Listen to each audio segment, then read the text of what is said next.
Sunrisers finally আহমেদাবাদে তাদের আরও একবার ভরাডুবি হলো এবং প্রথম ম্যাচটা তারা এই সিজনে গুজরাটের বিপক্ষে খেলেছিল, সেখানেও তারা ম্যাচটা হেরেছিল and followed by the second match against KKR, the most competent team, এবং তাদের সঙ্গেও তারা আলটিমেটলি হেরে গেল।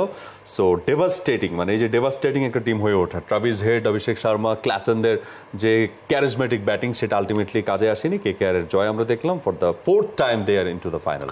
সবচেয়ে বড় কথা হচ্ছে মিচেল স্টার্ক যে কথা আছে না, class is permanent, form is temporary. এটা কি লিটন দাসের ক্ষেত্রে প্রযোজ্য? মানে সবার হয়তো ক্ষেত্রে হতে পারে, মানে এই জিনিসটাই কেউ আর নিতে পারছে না আসলে সম্বোধন করে থাকে।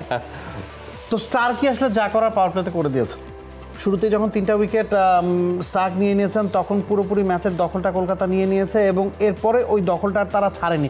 বিশেষ করে ইন্টেন্টের কথা যদি বলি, আন্দ্রে রাসেল, আপনি হয়তো স্কোর কার্ডে তার নাম দেখতে পারবেন না, যেভাবে একটা ক্যাচ ধরেছেন এবং যেভাবে একটা রান আউট করেছেন, যেভাবে সেভ করেছেন, তো এই ইন্টেন্টটা কিন্তু দেখা যাচ্ছে। রাসেলকে আমরা সবসময় দেখি যে ইনজুরি প্রবণ একজন প্লেয়ার, মাঠে তার সর্বোচ্চটা হয়তো তিনি সবসময় দেন না, তবে এবার আইপিএলে যে যতটা ইনভলভ রাসেলকে লাগছে, গৌতম গম্ভীরের কথা আসলে না বললেই না। তিনি যেই জায়গায় যেই প্লেয়ারকে ইউজ করছেন তাদের রোলটা পুরো ডিফাইন করে দিয়েছেন এবং তাদেরকে পুরোপুরি ফ্রি ফ্লোয়িং ক্রিকেট খেলার বা ফিয়ারলেস ক্রিকেট খেলার যে স্বাধীনতাটা দিয়েছেন সেটা কলকাতার প্রতিটা প্লেয়ার খুব বেশি উপভোগ করছে এবং সে কারণে আমার মনে হচ্ছে এই কলকাতা আসলে আনবিটেবল পর্যায়ে পৌঁছে গেছে।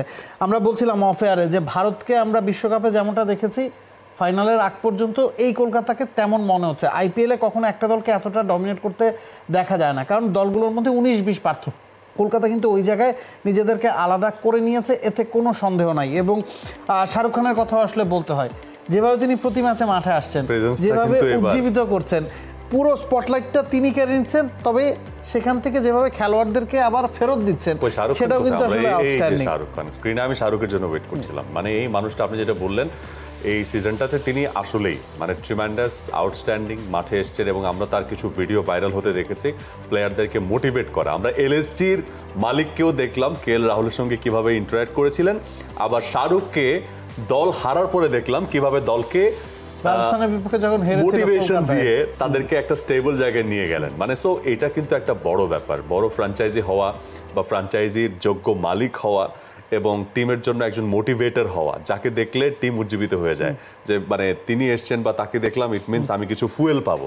আর আরেকজন এমন মালিক থাকবেন যাকে দেখলে ফুয়েল নাই হয়ে যায়। সো দুইটা কিন্তু আসলে ডিফারেন্ট। আমরা ব্রেকে যাব, তার আগে ছোট্ট করে বলে দেই আজকে কিন্তু এলিমিনেটর ম্যাচ আছে, সেখানে কাকে এগিয়ে রাখছেন? নিশ্চিতভাবেই এলিমিনেটর ম্যাচে আমার কাছে মনে হচ্ছে যে রয়্যাল চ্যালেঞ্জার্স ব্যাঙ্গালোর খানিকটা এগিয়ে থাকবে। এটাতে অনেকেই হয়তো বা একটু অবাক হতে পারেন, এর কারণ হচ্ছে ব্যাঙ্গালোর কিন্তু টানা 6টা ম্যাচ জিতে এই জায়গায় এসেছে, তো তাদের আত্মবিশ্বাসটা অনেক উঁচুতে আছে। অন্যদিকে রাজস্থান শেষ 5 ম্যাচের 4টা তারা হেরেছে, শেষ খেলাটা বৃষ্টিতে পরিত্যক্ত হয়েছে। তার মানে হচ্ছে উইনিং মোমেন্টামটা কিন্তু পুরোপুরি রাজস্থানের দিকে এবং অন্য দলটা 5 ম্যাচ ধরে জয়ের মুখ দেখে ব্যাঙ্গালোরের দিকে, এবং রাজস্থান শেষ 5 ম্যাচ ধরে জয়ের মুখ দেখছে না। তো আত্মবিশ্বাসের অভাবে তারা ভুগতে পারে। আর ব্যাঙ্গালোর যে ধরনের ক্রিকেট খেলছে, ভয়ডরিং ক্রিকেট তারা খেলতেই পারে, যা পাওয়ার তারা পেয়ে গেছে এবং কখনো তারা চ্যাম্পিয়নশিপ জিতেনি। ওই জিনিসটা যদি তাদের মাথায় না আসে এবং আপনি বিগ ম্যাচে ইম্প্যাক্ট প্লেয়ারের কথা যদি বলেন, আমার কাছে মনে হয় ব্যাঙ্গালোরের ওই জিনিসটা বেশি আছে। বিরাট কোহলি, ফাফ দু প্লাসি, গ্লেন ম্যাক্সওয়েল বা ক্যামেরুন গ্রিনদের ইম্প্যাক্ট ফেলবার ক্ষমতা বড় ম্যাচে নিশ্চিতভাবে আমার কাছে মনে হয় ইয়াশাসভি জয়সওয়াল, রিয়ান পারাগ বা সঞ্জু স্যামসনদের চেয়ে বেশি।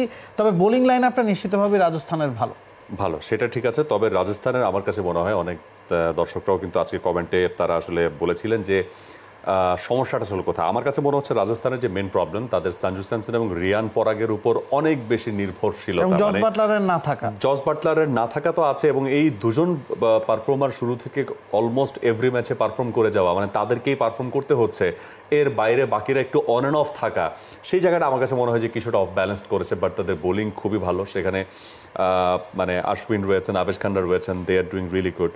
For more updates, subscribe to our YouTube channel and click on the bell icon. Follow us on Facebook and Instagram. Download T-Sports app to enjoy exciting games and highlights. Visit tsports.com.